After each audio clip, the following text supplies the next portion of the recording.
humanity. Putting truth in these lines while they busy feeding lies. When you got that tunnel vision, gotta open up your eyes. Wake up and go to sleep. Man, I'm praying all times. And to my guys, ain't no other side. This for my brothers, I'ma pray we all shine. Lock the door. Go ahead, lock the door. Lock the door. Go ahead, lock the door. Yeah, you already know.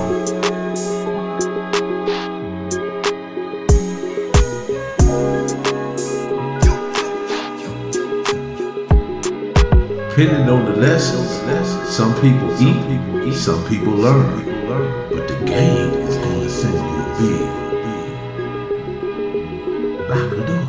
Dahoodpostman back with Rocc. Rocc, Yes, how many sir. years did you spend in prison? To be exact, 38 years and 9 months. So I rounded off to the 40, because when I came down from the pen, I did an extra 5 months in the county, and that was crazy.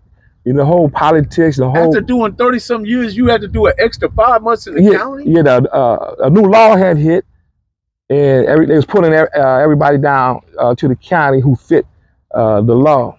So they told me, and it took 2 years.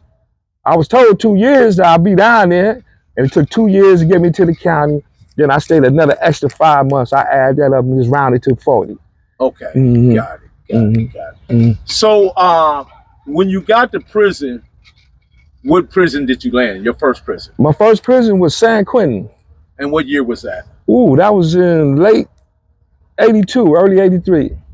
So you landed in time to see the cadres, the CCO, the Blue Nose, Blue Magic, and all that different stuff. I tend to say this black man's trying to live another day. Whatever way you went, it was all about surviving, because it was a real serious war going on with the Mexicans and the white boys. People was getting killed, and we was up against the police. So that, in itself made you grow up real fast. You found out you ain't the hardest. You ain't the hardest. There ain't no guns up in here, baby. Yeah, you gotta push that knife. Right. Or just health, making the right decisions. Because most people, you can tell who gonna get killed. The ignorant homie that think he tougher than everybody in the world, and he's not going by the basic rules. And they have always that mentality. Can't nobody tell me nothing. That's that BGF shit. No, that's common sense. I'm telling you. If an older brother tell you, hey brother, don't go to them showers with them shower shoes on, because when it hit, you're gonna be slipping with that water. That's just basic common survival sense. Don't nobody own common sense. So through the ignorance that was perpetuated through a few people that was up on the Crip, they try to taint everything that wasn't Crip. So we wouldn't accept no advice until a few years down the line, when we started seeing comrades getting murdered by the police and by the ops up in there. How old were you? When I first went, I was 18. And what factored in to you getting there? Then you don't have to talk about the elements, but what factored in? Or robbery, murder. Okay.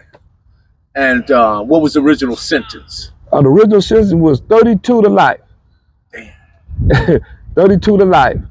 Did you ever think at any point that you would be back out here to see this? No, our whole generation that was in there with me, we gave up because our whole focus and struggle was there.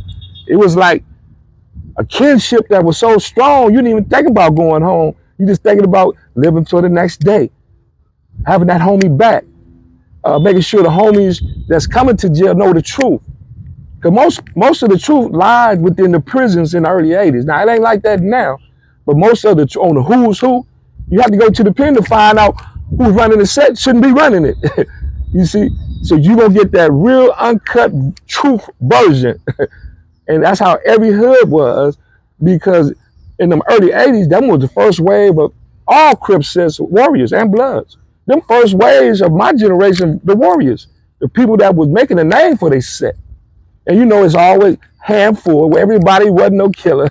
You know what I'm saying? You actually had the ones that put the work in, you know, that took it to the next level, you know, and they gang banging and representing their turf.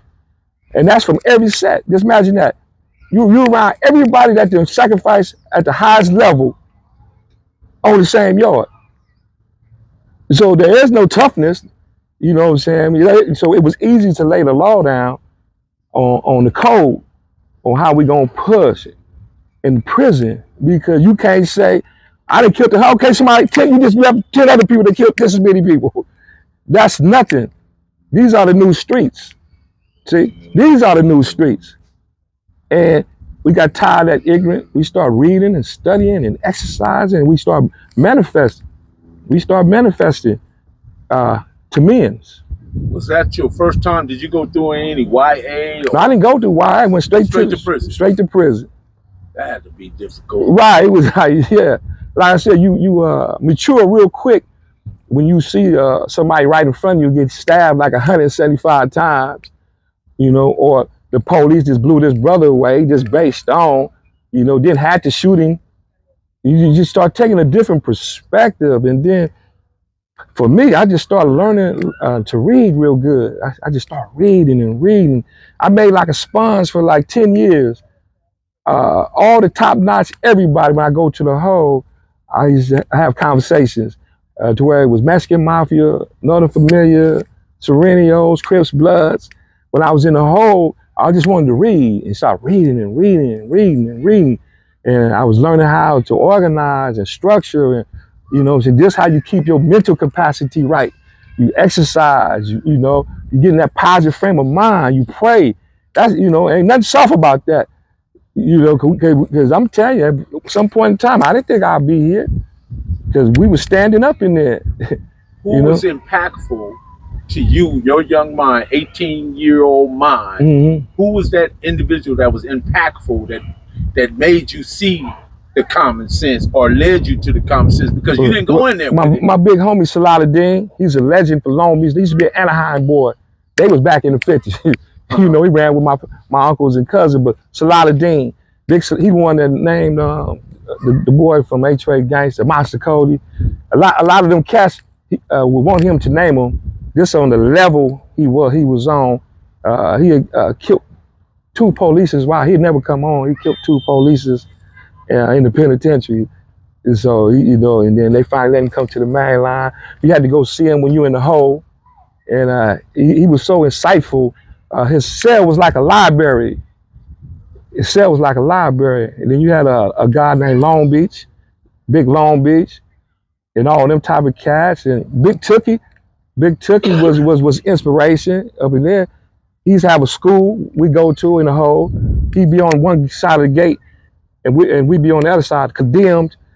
All the Crips that was condemned was on this side, and we'd be on the other side. He had a class. Because Chicken is in there, right? On the condemned road. Ooh.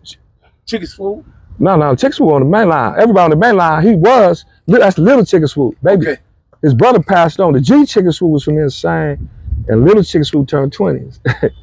Yeah. And he was on death row. He was on death row. But then they now on the main line. They now on the main line. Salahuddin is Freddie Tidmo. Is a powerful name in Muslim history. Right.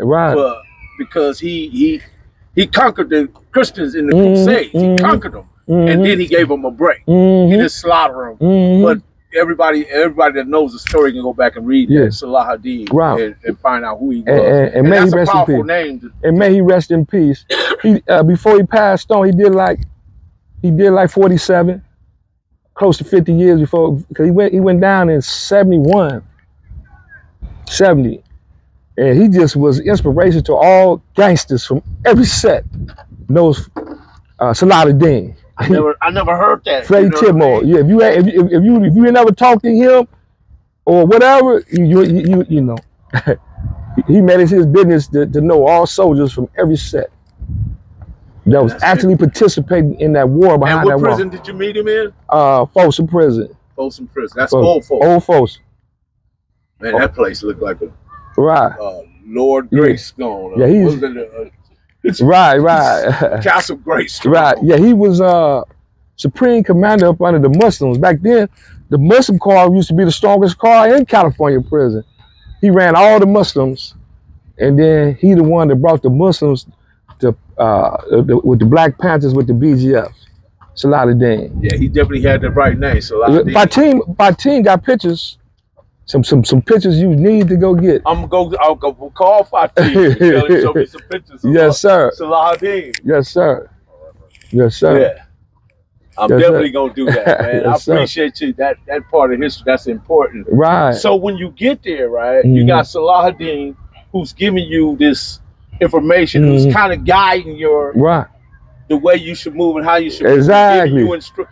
Did he also survival skills, survival knowledge? Skills. Right. There you go. Right. There you go. Survival skills. Right. So you took those survival skills and applied them. Yes, sir. And they took you through that 30 right. years. And with my conduct, how I looked at it, my morals, the square I stand on, you know, came from that lacing, real lacing, and it's just and I one thing I learned, all the humble brothers was killers. You know, that's one thing I really learned. You know, you'd be amazed. The most humblest homies is saving lives in all-out melee. But everybody just walk by that brother every day, wouldn't say what's up because he, you know, he's humble. He's quiet. You see, and that's why I have a profound respect for those quiet brothers. And that's what moving in silence is all about. They epitomize that. And that's what I try to pattern myself. Not all about the rah-rah. I prefer peace over war, truth over everything, you know. Rocc, what is it about our people that think if you loud and obnoxious and acting crazy that remember they called the bluff game? Yeah. It was called the bluff game. Whoever the loudest and craziest, you know, that's the bluff game. You know, you try to bluff somebody out to fight. You know he finna whoop your ass, I better bluff him. So you get to huffing and puffing and flaring up, and that's what it was about. You know, and a lot of brothers have perfected that. You know, once they see that, they got you. You know, they got you. You know, yeah. That's interesting. So I heard a lot of people say, "Man, ain't no fighting in the level 4 yard." Well, well, amongst brothers, we just wasn't ruthless like the Serenios and Mexican Mafias and the North Familiars and ABs. They was like, wow, they kill each other over. You kept your radio up 10 minutes past 10 o'clock. So blacks, we just wasn't up under that type of mentality because keep in mind, a lot of us came from the streets. We wasn't no prison gang. We come from the streets adjusting on how we gonna deal with this prison thing. And then within 15 years, Crips really took over the whole penitentiary. Yeah. Would you say that the corrections, the police, or however you want to explain it, they were more influential in helping those Mexican mafias and the AB move? Absolutely. Absolutely. Had they hadn't had that aid, they would have been handicapped. How they get them buck knives? They got, you know, they got a sticker, big fire. you know, we going in the battle against people that had street knives. You know, absolutely. They just didn't have the numbers because the police was working against our movement. Because when Cripping came and Bloods, but when Crip came in the 80s, it was like thousands. I'm talking about from San Diego all the way to hell, Lancaster, all the way wherever. You know, you got over 200 sets. And the youth they steady sucking up the youth. So Crip was a tsunami also behind the wall. You know what I'm saying? And then nobody know how to deal with us.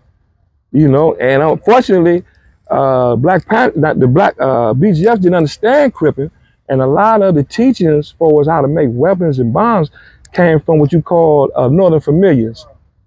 And then from that, they started something called C14. That was Crips and Northerns.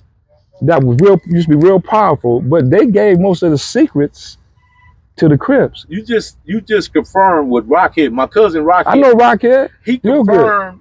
What you just said confirmed what he said. He said most of the stuff he learned came from the North Familiar. Right.